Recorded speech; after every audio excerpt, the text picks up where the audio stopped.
বছরের মতো এবছরও আমরা আমাদের 24 নম্বর ওয়ার্ড তৃণমূল কংগ্রেসের পক্ষ থেকে আমরা এই হোলিকে সামনে রেখে প্রতিবার আমরা এই এলাকার সমস্ত মা বোনদের নিয়ে আমাদের ভাইরা দাদারা সবাই মিলে আমরা র্যালি করি।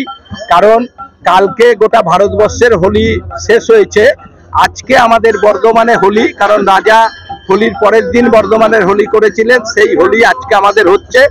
আমরা বর্ধমানের প্রতিটি মানুষের কাছে আবেদন করব, আপনারা শান্তিতে সুশৃঙ্খল ভাবে আপনারা এই হোলি পালন করুন। কেউ যদি কোথায় কোনো অসুবিধা করে, কারণ কেউ কেউ চায় এই হোলির মধ্যে একটা অশান্তি করার জন্য, আমাদের ফোন নাম্বার সবার কাছে আছে এবং প্রশাসনকে আপনারা জানান যাতে আজকের দিনে আমাদের বর্ধমানের হোলি সুশৃঙ্খলভাবে এবং শান্তিভাবে হোলি শেষ হয়। আমরা কঙ্কালেশ্বর কালীবাড়ি থেকে এই হোলি আমরা প্রতিবার বার করি। এবার আমরা আমাদের গোটা এলাকায় আমরা আজকে সবাইকে নিয়ে ঘুরবো। প্রতিদিনই এটা নিয়ে কোনো ব্যাপার নাই, বাংলা এটাই ব্যাপার যে সবাই সবার ধর্ম পালন করবে, সবাই সবার অনুষ্ঠান হবে, এখানে কোনো রকম কোনো গন্ডগোল অশান্তি জায়গা নাই।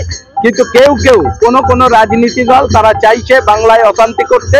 তাই আমরা মানুষের কাছে আবেদন করব, কোনো রকম প্ররোচনায় আপনারা পা দেবেন না, সবাই শান্তিপূর্ণভাবে আপনারা আজকে হোলি পালন করবেন।